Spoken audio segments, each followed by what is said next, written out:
ಶ್ರೀ ಗುರುಭ್ಯೋ ನಮಃ. ಹರಿ ಓಂ. ವ್ಯಾಸಾಯ ಭವನಾಶಾಯ ಶ್ರೀಶಾಯ ಗುಣರಾಶಯೇ ಹೃದ್ಯಾಯ ಶುದ್ಧ ವಿದ್ಯಾಯ ಮಧ್ವಾಯ ಚ ನಮೋ ನಮಃ. ಜ್ಞಾನಗಮ್ಯ ವಾಹಿನಿಯ ಎಲ್ಲ ವೀಕ್ಷಕರಿಗೂ ಕೂಡ ಹೃತ್ಪೂರ್ವಕವಾದ ಅಭಿನಂದನೆಗಳು ಮತ್ತು ನಮಸ್ಕಾರಗಳು. ಈ ಸಂದರ್ಭದಲ್ಲಿ ನಾವು ಪ್ರದಕ್ಷಿಣೆಯ ಮಹತ್ವವನ್ನು ತಿಳಿಯೋಣ. ದೇವರ ಸೇವೆ ಮನುಷ್ಯನಾಗಿ ಹುಟ್ಟಿದ ಬಳಿಕ ಪ್ರಧಾನವಾಗಿ ಮಾಡಬೇಕಾದ ಲಕ್ಷ್ಯ. ದೇವರ ಪ್ರೀತಿಯನ್ನು ಸಂಪಾದಿಸದೆ ಇಹದ ಎಷ್ಟು ಭೋಗಗಳನ್ನು ಅನುಭವಿಸಿ ಕೊನೆಯ ಕಾಲವನ್ನು ಕಂಡರೂ ಅದು 100 ವರ್ಷ ಬದುಕಿದರೂ ವ್ಯರ್ಥವೇ ಸರಿ. ಮನುಷ್ಯ ಜನ್ಮದ ಪ್ರಾಪ್ತಿಯ ಪರಮ ಉದ್ದೇಶವೇ ದೇವರ ಅನುಗ್ರಹವನ್ನು ಸಂಪಾದನೆ ಮಾಡು. ಹೇಗೆ ದೇವರ ಅನುಗ್ರಹವನ್ನು ಸಂಪಾದಿಸೋಣ? ಎಲ್ಲರಿಗೂ ದೇವರ ಸೇವೆಯನ್ನು ಮಾಡಲಿಕ್ಕೆ ಅವಕಾಶ ಇದೆಯೋ? ಲೋಕದಲ್ಲಿ ಅನೇಕ ಮಂದಿ ಇದ್ದಾರೆ. ಒಂದಷ್ಟು ಮಂದಿಗೆ ವೈದಿಕ ಧರ್ಮದಲ್ಲಿ ಅಧಿಕಾರ ಇದ್ದು ತನ್ಮೂಲಕ ಅವರು ದೇವರ ಸೇವೆಯನ್ನು ಮಾಡ್ತಾರೆ. ದೇವಸ್ಥಾನದಲ್ಲಿ ದೇವರ ಪೂಜೆ ಮಾಡುವ ಋತ್ವಿಜರು ಮಾತ್ರ ದೇವರ ಸೇವೆಗೆ ಅರ್ಹರಾಗಿದ್ದಾರೆ. ಉಳಿದಂತಹ ಎಲ್ಲ ಭಜಕರು ಕೂಡ ಕೇವಲ ಆ ಋತ್ವಿಜರು ಎಂಬ ಮಧ್ಯವರ್ತಿಯ ಮೂಲಕನೇ ದೇವರ ಅನುಗ್ರಹವನ್ನು ಪಡೆಯಬೇಕಾಗಿದೆ ಅಲ್ವಾ? ದೇವರು ಹಾಗಾದರೆ ಕೇವಲ ಒಬ್ಬನಿಗೆ ಮಾತ್ರವಾ?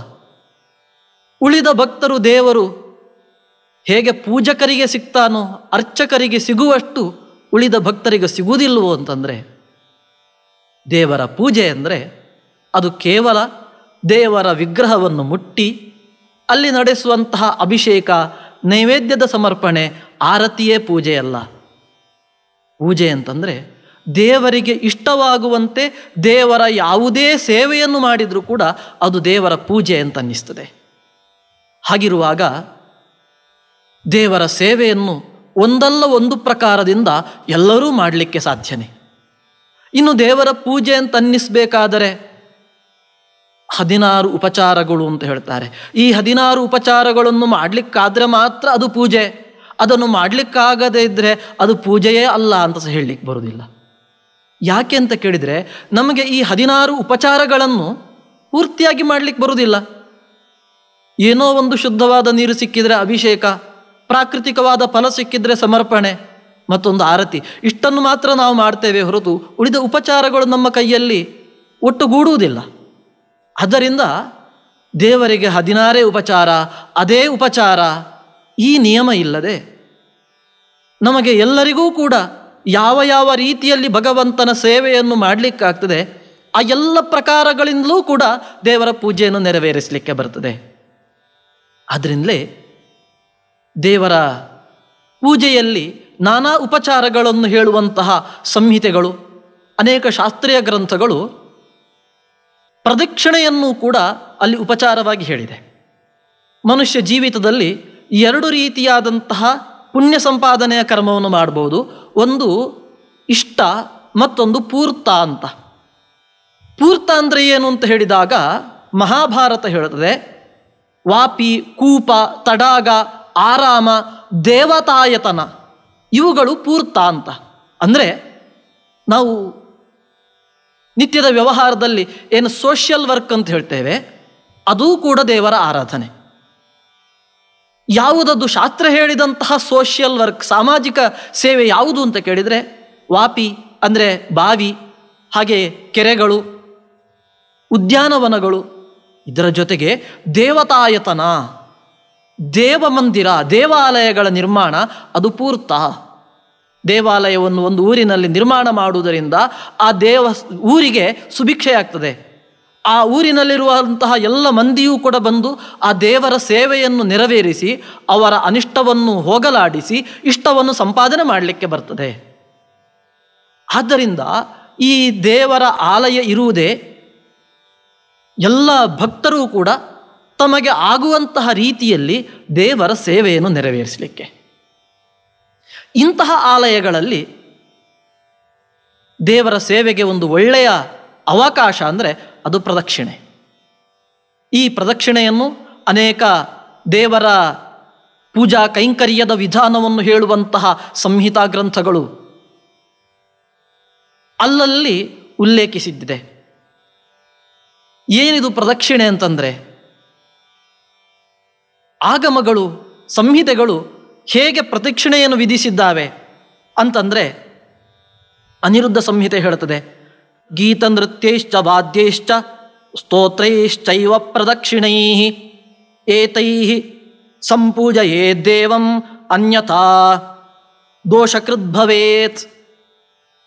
ದೇವರನ್ನು ಪೂಜೆ ಮಾಡುವುದು ಯಾವುದರಿಂದ ಅಂತ ಕೇಳಿದರೆ, ಗೀತ ಹಾಡನ್ನು ಹೇಳುವುದು, ನೃತ್ಯೈಶ್ಚ ನೃತ್ಯ, ವಾದಿತ್ರ ಅಂದರೆ ವಾದ್ಯಾದಿಗಳು, ಸ್ತೋತ್ರೈಶ್ಚೈವ ದೇವರನ್ನು ಸ್ತೋತ್ರ ಮಾಡುವುದು. ಯಾರಿಗಿದಕ್ಕೆ ಅವಕಾಶ ಇಲ್ಲ?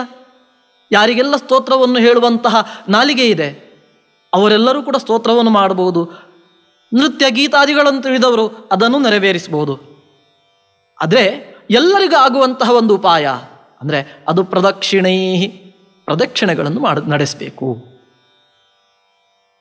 ಪ್ರತಿಯೊಬ್ಬ ಭಕ್ತನಾದವನು ದೇವರನ್ನು ಪೂಜಿಸಲಿಕ್ಕೆ ಬಯಸುವುದಾದರೆ ಅವನು ಪ್ರದಕ್ಷಿಣೆಯನ್ನು ಬರಬೇಕು.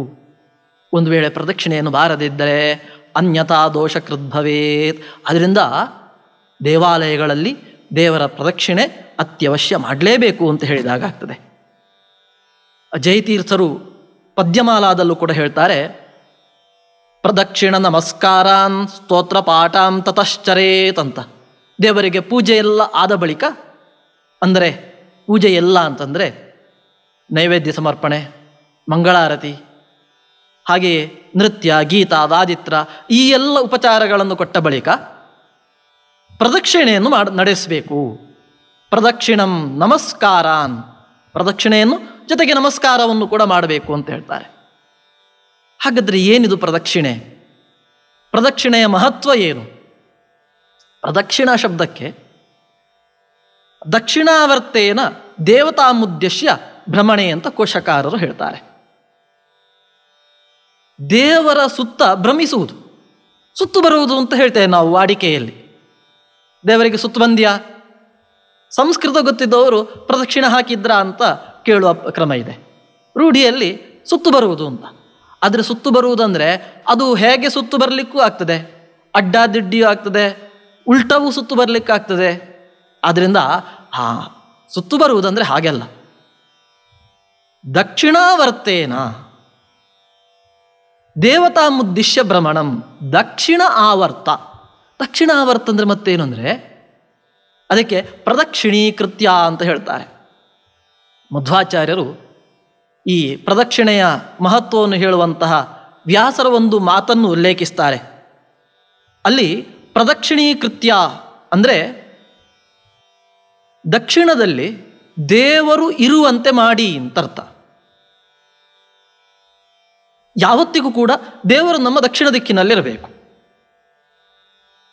ಒಂದು ವೇಳೆ ದೇವರು ಪೂರ್ವಾಭಿಮುಖವಾಗಿದ್ದಾರೆ, ನಾವು ದೇವರ ಬಲಬದಿಯಲ್ಲಿ ನಾವು ಪೂರ್ವಾಭಿಮುಖವಾಗಿ ನಿಂತಾಗ ದೇವರು ನಮ್ಮ ಬಲದಲ್ಲಿರುವುದಿಲ್ಲ, ನಮ್ಮ ಎಡದಲ್ಲಿರ್ತಾರೆ. ಬಲವನ್ನು ದಕ್ಷಿಣ ಅಂತ ಕರೆಯುವುದು.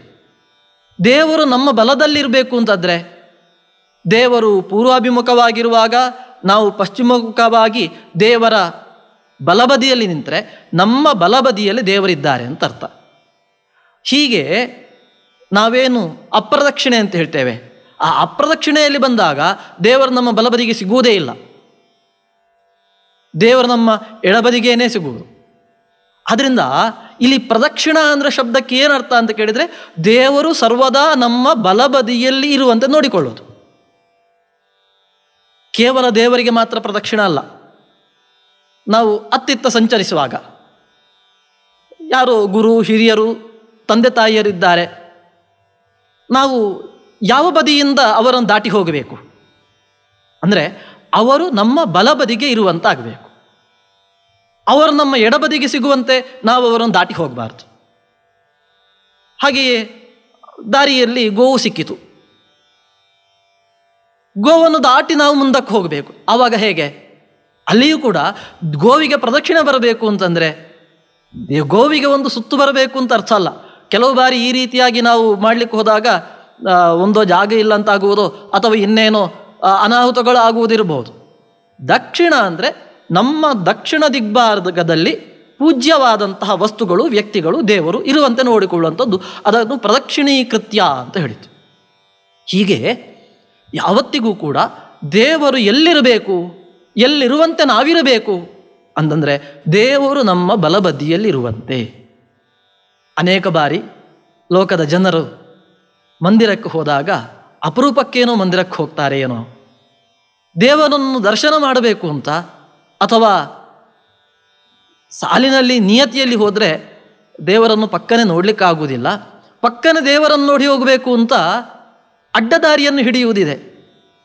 ಅಡ್ಡದಾರಿಯನ್ನು ಹಿಡಿದಾಗ ಏನಾಗ್ತದೆ ಅಂತ ಕೇಳಿದರೆ ದೇವರನ್ನು ಎಡಬದಿಗೆ ಮಾಡಿಕೊಂಡು ನಾವು ದೇವರ ದರ್ಶನಕ್ಕೆ ಹೋದಾಗ ಆಗ್ತದೆ.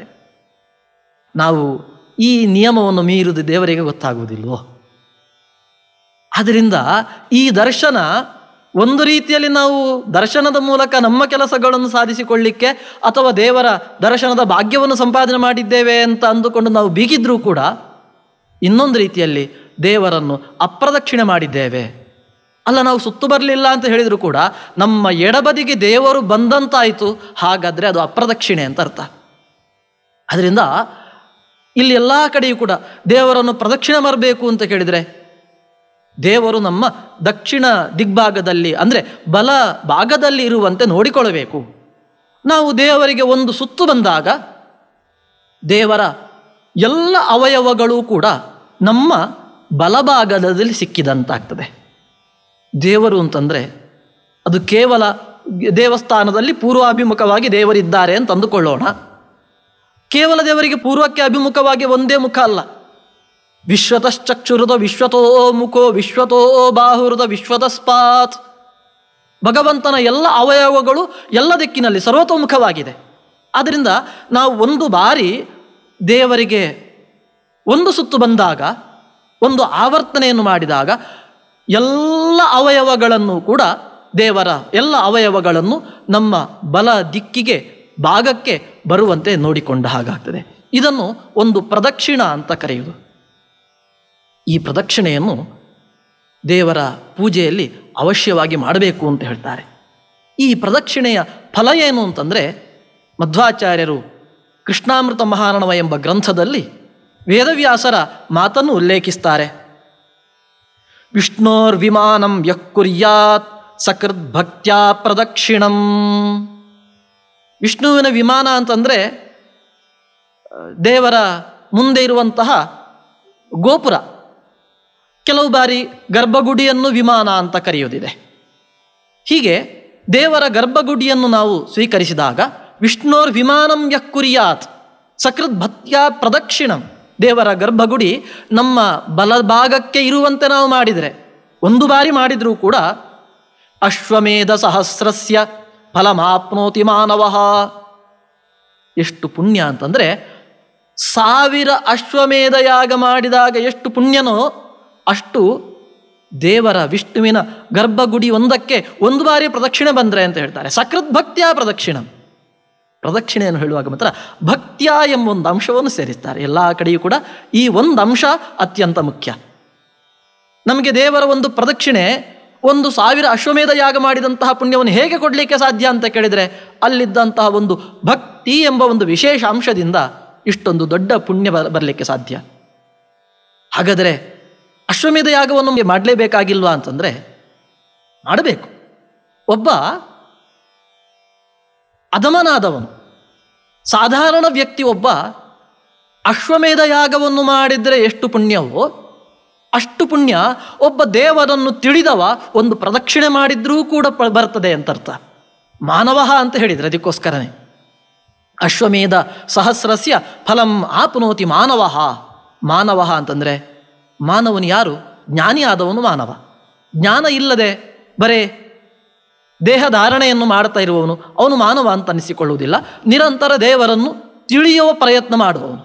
ಆದ್ದರಿಂದ ದೇವರ ತಿಳುವಳಿಕೆ ಇದ್ದು ದೇವರ ಎಚ್ಚರದಿಂದ ದೇವರ ಭಕ್ತಿಯಿಂದ ಯಾರು ದೇವರಿಗೆ ಪ್ರದಕ್ಷಿಣೆ ಬರ್ತಾನೋ ಅವನಿಗೆ ಸಹಸ್ರ ಅಶ್ವಮೇಧ ಯಜ್ಞದ ಫಲ ಇದೆ. ಫಲವನ್ನು ಬಯಸದೇ ಮಾಡಿದರೆ ವ್ಯರ್ಥವೋ ಅಂತಂದರೆ ಇಲ್ಲ. ನಮಗೆ ಅಶ್ವಮೇಧ ಯಾಗದ ಫಲ ಬೇಡ. ಅಶ್ವಮೇಧ ಯಾಗ ಮಾಡಿದರೆ ಸ್ವರ್ಗಾದಿ ಫಲಗಳು ಅಥವಾ ಲೋಕದಲ್ಲಿ ಸೌಖ್ಯವೋ ಮತ್ತೊಂದು ಜನ್ಮದಲ್ಲಿ ಇನ್ನಷ್ಟು ಐಶ್ವರ್ಯಾದಿಗಳಿದ್ದು ಹುಟ್ಟುವುದೋ, ಇದು ಯಾವುದೇ ಫಲ ನಮಗೆ ಬೇಡ. ನಾವು ಕೇವಲ ದೇವರ ಪ್ರದಕ್ಷಿಣೆಯನ್ನು ಮಾತ್ರ ಮಾಡ್ತೇವೆ ನಿಷ್ಕಾಮವಾಗಿ. ಅದಕ್ಕೇನು ದೇವರ ಅನುಗ್ರಹ ಅಂತಂದರೆ ಮತ್ತೊಂದು ವ್ಯಾಸರ ಮಾತನ್ನು ಉಲ್ಲೇಖ ಮಾಡ್ತಾರೆ. ಪ್ರದಕ್ಷಿಣಂತು ಯಃ ಕುರ್ಯಾತ್ ಹರಿಂ ಭಕ್ತ್ಯಾ ಸಮನ್ವಿತಃ ಹಂಸಯುಕ್ತ ವಿಮಾನೇನ ವಿಷ್ಣು ಲೋಕಂ ಸಗಚ್ಚತಿ. ಯಾರು ಭಗವಂತನಿಗೆ ವಿಷ್ಣುವಿಗೆ ಪ್ರದಕ್ಷಿಣೆಯನ್ನು ಮಾಡ್ತಾನೆ, ಭಕ್ತ್ಯಾ ಸಮನ್ವಿತಃ ಭಕ್ತಿಯಿಂದ ಕೂಡಿಕೊಂಡು ಅವನಿಗೆ ಹಂಸಯುಕ್ತ ವಿಮಾನೇನ ಹಂಸಗಳಿಂದ ಕೂಡಿದಂತಹ ವಿಮಾನದೊಂದಿಗೆ ಅವನು ವೈಕುಂಠ ಲೋಕಕ್ಕೆ ಹೋಗ್ತಾನೆ. ಅಂದರೆ ಮೋಕ್ಷರೂಪವಾದಂತಹ ಫಲವನ್ನು ಕೂಡ ಹೇಳ್ತಾರೆ. ಕೇವಲ ಪ್ರದಕ್ಷಿಣೆಯಿಂದಲೇ ಮೋಕ್ಷ ಆಗುವುದೋ ಅಲ್ಲ. ಪ್ರದಕ್ಷಿಣೆಯನ್ನು ಬಂದರೆ ಅವನ ಪುಣ್ಯವೃದ್ಧಿಯಾಗಿ ಭಗವಂತ ಮತ್ತೆ ಅವನಿಗೆ ಮುಂದಿನ ಜನ್ಮಗಳಲ್ಲಿ ಇತೋಪಿ ಅತಿಶಯಿತವಾದಂತಹ ದೇವರ ಸೇವೆಯನ್ನು ಮಾಡಿಸಿ ಅವನಿಗೆ ಜ್ಞಾನವನ್ನು ಕೊಡಿಸಿ ಕೊನೆಗೆ ಮೋಕ್ಷರೂಪವಾದಂತಹ ಫಲವನ್ನು ಕೊಡಿಸುವಂತಹ ಜವಾಬ್ದಾರಿಯನ್ನು ಆ ದೇವರು ಹೊರ್ತಾನೆ ಅಂತ ಅರ್ಥ. ಹೀಗೆ ಪ್ರದಕ್ಷಿಣೆ ಎಂಬುದು ಅತ್ಯಂತ ಮಹತ್ವಪೂರ್ಣವಾದದ್ದು. ಎಷ್ಟು ಅಂತಂದರೆ ಐಹಿಕವಾದಂತಹ ಕ್ಷೇಮವನ್ನು, ಸಾವಿರಾರು ಅಶ್ವಮೇಧ ಯಾಗಗಳನ್ನು ಮಾಡಿದಂತಹ ಪುಣ್ಯವನ್ನು ಕೊಡ್ತದೆ ಅಂತ ಹೇಳುವ ಮೂಲಕ ಇಹದಲ್ಲಿ ಪುಣ್ಯವನ್ನು ಸೌಖ್ಯವನ್ನು, ಪರದಲ್ಲಿಯೂ ಕೂಡ ಶ್ರೇಯಸ್ಸನ್ನು, ಮೋಕ್ಷರೂಪವಾದಂತಹ ಮಹಾಫಲವನ್ನು ಕೂಡ ಕೊಡಿಸುವಂತಹ ಸಾಮರ್ಥ್ಯ ವಿಷ್ಣುವಿನ ಪ್ರದಕ್ಷಿಣೆ ರೂಪವಾದಂತಹ ಸೇವೆಗಿದೆ ಅಂತ ಪ್ರದಕ್ಷಿಣೆಯ ಮಹತ್ವವನ್ನು ಮಧ್ವಾಚಾರ್ಯರು ಕೃಷ್ಣಾಮೃತ ಮಹಾರ್ಣವದಲ್ಲಿ ತೋರಿಸಿಕೊಟ್ಟಿದ್ದಾರೆ. ಹಾಗಾದರೆ ಪ್ರದಕ್ಷಿಣೆಯನ್ನು ಹೇಗೆ ಮಾಡಬೇಕು? ದೇವರನ್ನು ದಕ್ಷಿಣ ಭಾಗದಲ್ಲಿ ಇರುವಂತೆ ಬಲಭಾಗದಲ್ಲಿ ಇರುವಂತೆ ನೋಡಿಕೊಳ್ಳುವಂಥದ್ದು ಪ್ರದಕ್ಷಿಣೆ ಆದರೆ ಹೇಗೋ ಓಡಾಡಿದರೆ ಆಗ್ತದಾ? ಅಥವಾ ದೇವಸ್ಥಾನ ಅಂತಂದಮೇಲೆ ಒಂದಷ್ಟು ಪರಿಚಯದವರು ಊರಿನವರು ಎಲ್ಲರೂ ಕೂಡ ಬರ್ತಾರೆ. ಊರಿನವರು ಎಲ್ಲರೂ ಕೂಡ ಸೇರುವಂತಹ ಒಂದು ಸ್ಥಾನ ಅಂತಂದರೆ ಅದು ದೇವಸ್ಥಾನ. ಆದ್ದರಿಂದ ಎಲ್ಲರ ಜೊತೆಗೆ ಮಾತಾಡ್ತಾ ಪಟ್ಟಾಂಗ ಹೊಡಿತಾ ದೇವರಿಗೆ ಪ್ರದಕ್ಷಿಣೆ ಬಂದರೂ ಕೂಡ ಈ ಫಲ ಇದೆಯಾ ಅಂತಂದರೆ ಪ್ರದಕ್ಷಿಣೆಗೆ ಒಂದು ನಿಯಮ ಇದೆ. ಹೇಗೆ ಪ್ರದಕ್ಷಿಣೆ ಬರುವುದು ಅಂತ ಕೇಳಿದರೆ, ಆಸನ್ನ ಪ್ರಸವಾನಾರಿ ಜಲಪೂರ್ಣಂ ಯಥಾಘಟಂ ಉದ್ವಹಂತಿ ಶನೈರ್ಯಾತಿ ತಥಾ ಕುರಿಯಾತ್ ಪ್ರದಕ್ಷಿಣಂ. ಒಬ್ಬಳು ಆಸನ್ನ ಪ್ರಸವಾನಾರಿ ಅಂದರೆ ಇನ್ನೇನು 8-9 ಮಾಸ ತುಂಬಿದೆ ಗರ್ಭಿಣಿಗೆ, ಇನ್ನು ಸದ್ಯದಲ್ಲೇ ಹೆರಿಗೆಯಾಗುವಂತಹ ಸಂಭವ ಇದೆ ಅಂತ ಹೇಳಿದಂತಹ ಒಬ್ಬಳು ಸ್ತ್ರೀ, ಅವಳು ಘಟಪೂರ್ತಿಯಾಗಿ ಕೊಡಪಾಣದಲ್ಲಿ ತುಂಬಿದ ನೀರನ್ನು ಹೇಗೆ ತಗೊಂಡು ಹೋದಾಳು? ಓಡಿಕೊಂಡು ಹೋಗ್ತಾಳು? ರಭಸನೆ ಹೋಗ್ತಾಳು? ಇಲ್ಲ, ಮೆಲ್ಲನೆ ಒಂದೊಂದೇ ಹೆಜ್ಜೆಯನ್ನು ನಿಧಾನವಾಗಿ ಇಡ್ತಾ ಹೋಗ್ತಾಳೆ. ಹಾಗೆಯೇ ಮಂದಿರದಲ್ಲಿ ದೇವರ ಪ್ರದಕ್ಷಿಣೆ ಬರುವುದು ಅಂತಂದರೆ ನಿಧಾನವಾದ ಹೆಜ್ಜೆಯನ್ನು ಇಡಬೇಕು. ತುಂಬು ಗರ್ಭಿಣಿ ನೀರನ್ನು ಹೊತ್ತುಕೊಂಡು ಹೋದಾಗ ಎಷ್ಟು ನಿಧಾನವಾಗಿ ಹೋಗ್ತಾಳೋ ಅಷ್ಟು ನಿಧಾನವಾಗಿ ದೇವರಿಗೆ ಪ್ರದಕ್ಷಿಣೆಯನ್ನು ಬರಬೇಕು. ಅದನ್ನು ಮತ್ತೊಂದು ಮಾತಿನಲ್ಲಿ ಹೇಳ್ತಾರೆ. ಬ್ರಹ್ಮವೈವರ್ತ ಪುರಾಣ ತಿಳಿಸಿಕೊಡ್ತದೆ. ಪದೇ ಪಾದಾಂತರಂಗತ್ವ ಕರೌ ಚಲನವರ್ಜಿತೋ ಮುಖೇ ಸ್ತೋತ್ರಂ ಹೃದಯ ಧ್ಯಾನಂ ಚತುರಂಗಂ ಪ್ರದಕ್ಷಿಣಂ. ಪ್ರದಕ್ಷಿಣೆಗೆ 4 ಅಂಗ ಇದೆ. ಏನು ಅಂತ ಕೇಳಿದರೆ, ಪದೇ ಪಾದಾಂತರಂಗತ್ವ, ಒಂದು ನಮ್ಮ ಪಾದ ಎಷ್ಟಿದೆಯೋ ಅಷ್ಟಿಷ್ಟು, ನಂತರ ಇನ್ನೊಂದಷ್ಟೇ ಭಾಗ. ಅಂದರೆ ನಾವು ಜಂಪ್ ಮಾಡ್ತಾ ಹೋಗಬಾರ್ದು. ಪ್ರದಕ್ಷಿಣೆ ಬೇಗ ಆಗಬೇಕು ಅಂತ ದೂರ ಕಾಲಿಡುವುದಲ್ಲ, ಒಂದೊಂದೇ ಹೆಜ್ಜೆಯನ್ನಿಡ್ತಾ ವಾಕಿಂಗ್ ಮಾಡೋಣ ಅಂದರೆ ಕರವು ಚಲನವರ್ಜಿತವು. ಕೈ ಅದನ್ನು ನಾವು ಬೀಸಬಾರ್ದು. ಕೈಯನ್ನು ಭಕ್ತಿಯಿಂದ ನಾವು ಸಂಪುಟಾಕಾರವನ್ನಾಗಿ ಮಾಡಿಕೊಳ್ಳಬೇಕು. ಕರವು ಚಲನವರ್ಜಿತವು. ಹಾಗೆಯೇ ಪ್ರದಕ್ಷಿಣೆ ಬರುವಾಗ ಏನೋ ಯೋಚನೆ ಬೇಡ. ಮುಖೇ ಸ್ತೋತ್ರಂ, ಬಾಯಿಯಲ್ಲಿ ದೇವರ ಸ್ತೋತ್ರವನ್ನು ಹೇಳ್ತಾ ಇರಬೇಕು. ಕೃಷ್ಣಾಷ್ಟೋತ್ತರವೋ ವಿಷ್ಣು ಸಹಸ್ರನಾಮವೋ ಅಥವಾ ದೇವರ ಯಾವ ಸ್ತೋತ್ರ ಗೊತ್ತಿದೆ ಆ ಸ್ತೋತ್ರವನ್ನು, ದೇವರ ಗುಣಗಾನವನ್ನು ಬಾಯಿಯಲ್ಲಿ ಮಾಡ್ತಾ ಅಂತ ಅರ್ಥ. ದೇವರ ಬಗ್ಗೆ ಹೇಳಬೇಕು, ಉಳಿದ ಲೋಕವಾರ್ತೆಯನ್ನು ಬಿಡಬೇಕು. ಮುಖೇ ಸ್ತೋತ್ರಂ ಹೃದಯ ಧ್ಯಾನಂ, ಹೃದಯದಲ್ಲಿ ದೇವರ ಧ್ಯಾನ. ಕಣ್ಣು ಮುಚ್ಚಿ ಪ್ರದಕ್ಷಿಣೆ ಮಾಡಿದಾಗ ಎಲ್ಲಾದರೂ ಎಡವಿದ್ರೆ ಧ್ಯಾನ ಅಂತಂದರೆ ದೇವರ ಎಚ್ಚಾರ ಅಂತ ಅರ್ಥ. ಹೃದಯದಲ್ಲಿ ಅಂದರೆ ಮನಸ್ಸಿನಲ್ಲಿ ನಿರಂತರವಾಗಿ ದೇವರನ್ನೇ ಸ್ಮರಿಸ್ತಾ ದೇವರನ್ನು ಬಿಟ್ಟು ಉಳಿದ ಯಾವುದೇ ವಿಚಾರಗಳನ್ನು ಮನಸ್ಸಿಗೆ ತೆಗೆದುಕೊಳ್ಳದೆ ನಾವು ಪ್ರದಕ್ಷಿಣೆ ಬರಬೇಕು. ಹೀಗೆ 4 ಯಾವುದನ್ನು ಮಾಡಬೇಕು ಎಂಬುದನ್ನು ತಿಳಿಸ್ತಾರೆ. ಹಾಗೆ ಪ್ರದಕ್ಷಿಣೆಯಲ್ಲಿ ಯಾವುದನ್ನು ಮಾಡಬಾರದು ಅಂತ ಕೇಳಿದರೆ, ನ ಚಕ್ರವದ್ ಭ್ರಮಯೇತ್, ಚಕ್ರ ಅದು ಹೇಗೆ ಪುನಃ ಪುನಃ ಪುನಃ ಪುನಃ ವೇಗವಾಗಿ ತಿರುಗ್ತಾ ಇರ್ತದೆ, ಹಾಗೆ ನಮ್ಮ ಪ್ರದಕ್ಷಿಣೆ ಅದು 4 ಆಗಬೇಕು, 5 ಆಗಬೇಕು, 10 ಆಗಬೇಕು ಅಂತ ಒಂದು ಕಾಲದ ಅವಧಿಯೊಳಗೆ ಮುಗಿಸಿಕೊಳ್ಳಬೇಕು ಅಂತ ಮತ್ತೆ ಮತ್ತೆ ಚಕ್ರದಂತೆ ವೇಗವಾಗಿ ತಿರುಗಾಡುವುದಲ್ಲ. ನ ಚಕ್ರವದ್ ಭ್ರಮಯೇತ್. ಮತ್ತೆ ಪೃಷ್ಠಭಾಗಂಚ ದರ್ಶಯೇತ್, ನಮ್ಮ ಪೃಷ್ಠಭಾಗ ದೇವರ ಎದುರುಗಡೆ ತೋರಿಸಬಾರ್ದು. ನಾವು ದೇವರ ಹಿಂದೆ ಹೋದಾಗ ನಮ್ಮ ಬೆನ್ನು ಉಳಿದವರಿಗೆ ತೋರಿತು, ಆದರೆ ದೇವರಿಗೆ ಯಾವತ್ತಿಗೂ ಕೂಡ ನಮ್ಮ ಬೆನ್ನು ಕಾಣದಂತೆ ನಾವು ಸುತ್ತು ಬರಬೇಕು. ಅದಕ್ಕೋಸ್ಕರನೇ ದೇವಾಲಯಗಳಲ್ಲಿ 2 ಬಾಗಿಲಿರ್ತದೆ. ಒಂದು ಪೂರ್ವದಲ್ಲಿ ನಾವು ಪ್ರವೇಶ ಮಾಡಿದರೆ ಇನ್ನೊಂದು ಉತ್ತರದಲ್ಲಿ ಬಾಗಿಲಿರ್ತದೆ, ಅಲ್ಲಿಂದ ಹೊರಗೆ ಹೋಗಲಿಕ್ಕೆ ಅಂತ ಅರ್ಥ. ನಾವು ಒಂದು ವೇಳೆ ಪ್ರವೇಶ ಮಾಡಿದ ದ್ವಾರದಲ್ಲೇ ಹೊರಗೆ ಬಂದುಬಿಟ್ರೆ ಆಗ ಹೊರಗೆ ಬರುವಾಗ ನಮ್ಮ ಬೆನ್ನು ದೇವರಿಗೆ ಕಾಣಿಸ್ತದೆ. ಆದರೆ ನಾ ಪೃಷ್ಠಭಾಗಂಚ ದರ್ಶಯೇ, ಅದೇ ರೀತಿಯಾಗಿ ಸ್ತ್ರೀಯರ ಜೊತೆಗೆ ಸಂಲಾಪ ಮಾಡಬಾರ್ದು.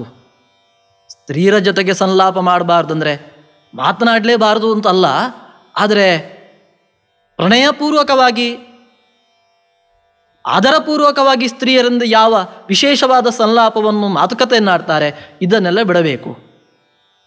ಅಗತ್ಯ ಬಿದ್ದಾಗ ಮಾತ್ರ, ಯಾವುದು ಅನಿವಾರ್ಯವಾದ ಮಾತು ಅದನ್ನು ಮಾತ್ರ ಪ್ರದಕ್ಷಿಣಾ ಕಾಲದಲ್ಲಿ ಮಾಡಲಿಕ್ಕೆ. ಮತ್ತು ನಾ ಉಚ್ಚೈಹಿ, ಉಳಿದ ಪುರುಷರೊಂದಿಗೆ ಹಾಗಾದರೆ ಚೆನ್ನಾಗಿ ಮಾತಾಡ್ಬೋದಂದರೆ ಇಲ್ಲ, ದೇವಸ್ಥಾನದ ಒಳಗೆ ಗಟ್ಟಿಯಾಗಿ ಮಾತನಾಡುವಂತಿಲ್ಲ. ದೈವೀಂ ದ್ವಿಜೋತ್ತಮ ಛಾಯಾಂ ನ ಕ್ರಮೇತ್ ನ ಚ ಲಂಘಯೇತ್. ಹಾಗೆಯೇ ದೇವರ ಮತ್ತು ದ್ವಿಜೋತ್ತಮರ ಅಂದರೆ ಬ್ರಾಹ್ಮಣೋತ್ತಮರ ನೆರಳನ್ನು ನಾವು ದಾಟಬಾರ್ದು. ನಮ್ಮ ಮುಂದೆ ಯಾರೋ ಹೋಗ್ತಾ ಇದ್ದಾರೆ, ಅವರನ್ನು ನಾವು ದಾಟಿ ಮುಂದೆ ಹೋಗುವಾಗ ಒಂದು ವೇಳೆ ಅವರ ನೆರಳನ್ನು ದಾಟಬೇಕು ಅಂತ ಆಗ್ತದೆ ಅಂತಂದರೆ ಹಾಗೆ ಮಾಡುವಂತಿಲ್ಲ. ಇದನ್ನು ಪ್ರದಕ್ಷಿಣ ಕಾಲದಲ್ಲಿ ನಾವು ಎಚ್ಚರ ವಹಿಸಬೇಕು ಅಂತ ತೋರಿಸಿಕೊಡ್ತಾ ಇದ್ದಾರೆ. ಆದರೆ ನಾವು ದೇವಾಲಯಗಳಲ್ಲಿ ಒಂದು ಪ್ರದಕ್ಷಿಣೆಯನ್ನು ಮಾಡಲಿಕ್ಕೆ ಕೆಲವು ಬಾರಿ ತೊಂದರೆ ಇದೆ. ನಾವು ರುದ್ರನ ಆಲಯಗಳಿಗೆ ಹೋದರೆ, ಮಹಾಲಿಂಗೇಶ್ವರ, ಸಹಸ್ರಲಿಂಗೇಶ್ವರ, ಉಮಾಮಹೇಶ್ವರ ಇತ್ಯಾದಿ ದೇವಸ್ಥಾನಕ್ಕೆ ಹೋದರೆ ಅಲ್ಲಿ ದೇವರ ಮುಂದಿನಿಂದ ಹಿಂಬದಿಗಾಗಿ ಮತ್ತೆ ಉತ್ತರ ದಿಕ್ಕಿಗೆ ಬಂದ ನಂತರ ಮತ್ತೆ ಪುನಃ ಹಿಂದಿರುಗಿ ಬರಬೇಕಾಗ್ತದೆ. ಆವಾಗ ದೇವರನ್ನು ನಮ್ಮ ಬಲಭಾಗದಲ್ಲಿ ಇಟ್ಟುಕೊಳ್ಳುವಂತೆ ಪ್ರದಕ್ಷಿಣೆ ಬರಲಿಕ್ಕಾಗುವುದಿಲ್ಲ. ಆವಾಗ ದೇವರು ನಮಗೆ ಎಡಬದಿಗೆ ಬರ್ತಾರೆ, ಅದು ಪರವಾಗಿಲ್ಲ ಅಂತ ಹೇಳ್ತಾರೆ. ರುದ್ರಾಲಯದಲ್ಲಿ ಆದಾಗ ಅರ್ಧಚಂದ್ರ ಆಕೃತಿಯಲ್ಲಿ ಪ್ರದಕ್ಷಿಣೆ, ಅದು ಶಾಸ್ತ್ರವಿಹಿತನೇ. ಆದ್ದರಿಂದಲ್ಲಿ ಪ್ರದಕ್ಷಿಣೆ ತಪ್ಪಿತು ಅಂತ ಇಲ್ಲ. ಯಾಕೆ ಅಂತ ಕೇಳಿದರೆ ತೀರ್ಥದೇಶವನ್ನು ಉಲ್ಲಂಘನೆ ಮಾಡಬಾರದು ಅಂತ. ಶಿವ ಪ್ರದಕ್ಷಿಣೆ ಮಂತ್ರಿ ಅರ್ಧಚಂದ್ರ ಕ್ರಮೇಣತು. ಶಿವನಿಗೆ ಪ್ರದಕ್ಷಿಣೆ ಬರಬೇಕು ಅಂತಂದರೆ ಅರ್ಧಚಂದ್ರದ ಆಕಾರದಲ್ಲಿ ಪ್ರದಕ್ಷಿಣೆ ಬರಬೇಕು. ಸೋಮಸೂತ್ರಂ ನಲಂಘಯೇತ್. ರುದ್ರನ ಆಲಯದಲ್ಲಿ ಅಭಿಷೇಕದ ನೀರು ಹೊರಗೆ ಬರುವಂತಹ ಯಾವ ಸೋಮಸೂತ್ರ ಇದೆ ಅದನ್ನು ದಾಟಬಾರ್ದು. ಆದರೆ ಅದಕ್ಕೂ ಕೂಡ ಒಂದಷ್ಟು ಅಪವಾದವನ್ನು ಹೇಳ್ತಾರೆ. ಒಂದು ವೇಳೆ ತೀರ್ಥ ಅಲ್ಲಿ ಹರಿದು ಹೋಗ್ತಾ ಇಲ್ಲ ಅಂತಾದರೆ, ಅಥವಾ ತೀರ್ಥ ಹರಿದು ಹೋಗದಂತೆ ಅಲ್ಲೇ ತೀರ್ಥ ಬೀಳುವಲ್ಲೇ ದೊಡ್ಡ ಪಾತ್ರೆ ಅಥವಾ ಹೊಂಡವನ್ನೆಲ್ಲ ಮಾಡಿದರೆ ಅಂತಹ ಸಂದರ್ಭದಲ್ಲಿ ರುದ್ರದೇವರಿಗೂ ಕೂಡ ಪೂರ್ಣ ಸುತ್ತನ್ನು ಬರಬಹುದು ಎಂಬ ನಿಯಮವೂ ಕೂಡ ಇದೆ. ಆದರೆ ಅರ್ಧ ಸುತ್ತು ಬಂದರೆ ಆವಾಗ ಅದು ಅಪ್ರದಕ್ಷಿಣೆಯಾಗಿ ದೋಷಕ್ಕೆ ಕಾರಣ ಆಗುವುದಿಲ್ಲ.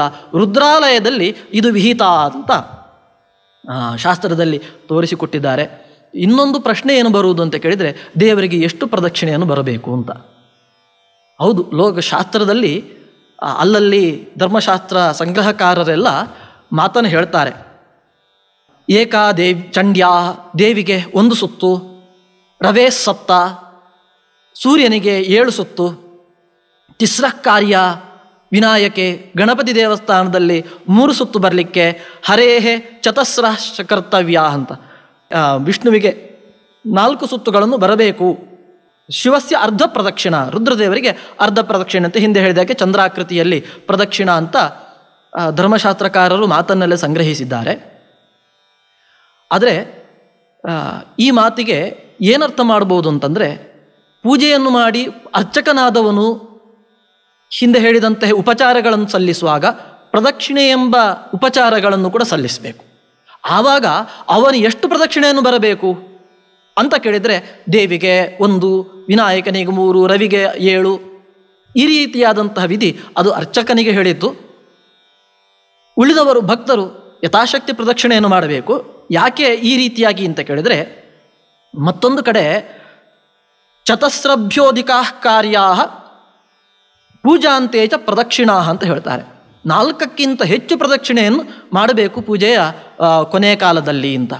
ವಿಷ್ಣುವಿಗೆ ಇಲ್ಲಿ ಹೇಳಿದ್ದು 4 ಪ್ರದಕ್ಷಿಣೆ ಅಂತ, ಆದರೆ 4ಕ್ಕೂ ಹೆಚ್ಚು ಪ್ರದಕ್ಷಿಣೆಯನ್ನು ಮಾಡಬೇಕು ಅಂತ ಹೇಳಿದ್ರಿಂದ, ಇಲ್ಲಿ ಹೇಳಿದ್ದು ಕನಿಷ್ಠ ದೇವಿಗೆ 1 ಪ್ರದಕ್ಷಿಣೆಯನ್ನು, ವಿನಾಯಕನಿಗೆ ಕನಿಷ್ಠ 3 ಪ್ರದಕ್ಷಿಣೆಯನ್ನು, ರವಿಗೆ ಕನಿಷ್ಠ 7 ಪ್ರದಕ್ಷಿಣೆಯನ್ನು ಅಂತ, ಹೀಗೆ ಕನಿಷ್ಠದ ಪಕ್ಷದಲ್ಲಿ ಈ ನಿಯಮವನ್ನು ಹೇಳಿದ್ದಾರೆ ಹೊರತು ಅದಕ್ಕಿಂತ ಹೆಚ್ಚು ಪ್ರದಕ್ಷಿಣೆಯನ್ನು ಮಾಡಬಾರ್ದು ಎಂಬ ಅರ್ಥದಲ್ಲಿ ಅಲ್ಲ.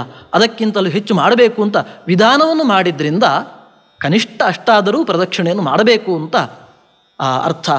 ಈ ರೀತಿಯಾಗಿ ಈ ಪ್ರದಕ್ಷಿಣೆ ಹಿಂದೆ ಹೇಳಿದಂತೆ ಐಹಿಕ ಮತ್ತು ಪಾರತ್ರಿಕವಾದಂತಹ ವಿಶೇಷ ಫಲಗಳನ್ನು ಕೊಡುವುದಾದ್ದರಿಂದ ಸರ್ವರೂ ಕೂಡ ಈ ರೀತಿಯಾದಂತಹ ಪ್ರದಕ್ಷಿಣೆ ರೂಪವಾದಂತಹ ದೇವರ ಪೂಜೆಯನ್ನು ಮಾಡಿ ದೇವರ ಅನುಗ್ರಹಕ್ಕೆ ಪಾತ್ರರಾಗಬಹುದು ಅಂತ ಹೇಳ್ತಾ, ಈ ಜ್ಞಾನ ಸೇವೆಗೆ ಅರವಿಂದ್, ಲಕ್ಷ್ಮೀನಾರಾಯಣ್ ಮತ್ತು ಕುಟುಂಬಸ್ಥರು ಈ ಜ್ಞಾನ ಸೇವೆಯನ್ನು ನಡೆಸಿಕೊಡ್ತಾ ಇದ್ದಾರೆ. ಅವರಿಗೂ ಶಾಸ್ತ್ರದ ಆದೇಶಗಳನ್ನು ಕೇಳಿ ಪಾಲಿಸುವಲ್ಲಿ ಕಾತರರಾದ ತಮಗೆಲ್ಲರಿಗೂ ಜ್ಞಾನಗಮ್ಯ ವಾಹಿನಿಯ ಪ್ರೇಕ್ಷಕರಿಗೆ ಅನಂತ ಧನ್ಯವಾದಗಳನ್ನು, ಅಭಿವಂದನೆಗಳನ್ನು ಸಲ್ಲಿಸ್ತಾ ಶ್ರೀಕೃಷ್ಣಾರ್ಪಣಮಸ್ತು.